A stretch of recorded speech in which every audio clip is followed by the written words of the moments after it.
सच्चे पातशाह महाराज कह लगे आ भजन चेते रखी समाने वाले भी नहीं छड्डने ना सुच्चे नंद टब्बर छड्डना वजीर खान को भी नहीं छड्डना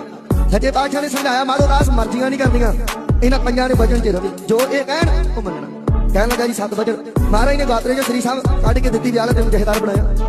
अजो श्री साहब पा के बाहर ही निकलिया ते सिंगा की होरे फड़ा ओए तू महाराज जी श्री साहब गात्रे करेगा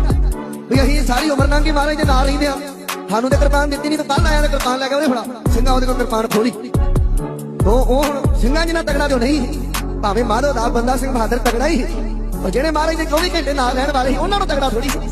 ਸਿੰਘਾਂ ਨੇ ਹੱਲੇ ਕੋਲੇ ਨਾਲ ਕਿਰਪਾਨ ਖੋਲੀ ਉਹ ਫਿਰ ਮਹਾਰਾਜ ਕੋਲੇ ਗਿਆ ਜਾ ਕੇ ਕਹਿੰਦਾ ਜੀ ਚੰਗੇ ਮਹਾਰਾਜ ਤੁਹਾਡੇ ਬੰਦੇ ਆ ਚੰਗੇ ਤੁਹਾਡੇ ਸਿੰਘ ਆ ਤੁਸੀਂ ਮੈਨੂੰ ਕਿਰਪਾਨ ਦੇ ਕੇ ਨਵਾਈ ਦਿਓ ਇਹਨਾਂ ਝੱਟ ਖੋਲੀ ਆ ਸੱਚੇ ਪਾਤਸ਼ਾਹ ਕਹਿਣ ਲੱਗੇ ਮਾਧੋ ਦਾਸ ਇਹਨਾਂ ਦਾ ਸਾਨੂੰ ਪਤਾ ਤੇ ਹੁਣ ਤੈਨੂੰ ਪਤਾ ਲੱਗ ਗਿਆ ਵਾ ਵੀ ਇਹ ਸਮਰੱਥ ਨੇ ਇਹ ਦੇ ਵੀ ਸਕਦੇ ਨੇ ਖੋ ਵੀ ਸਕਦੇ ਵੀ ਇਹ ਪੰਥ ਆ ਨਾ सच्चे पातशाह महाराज जी अपनी गुरु वाली खेड़ी चलाई।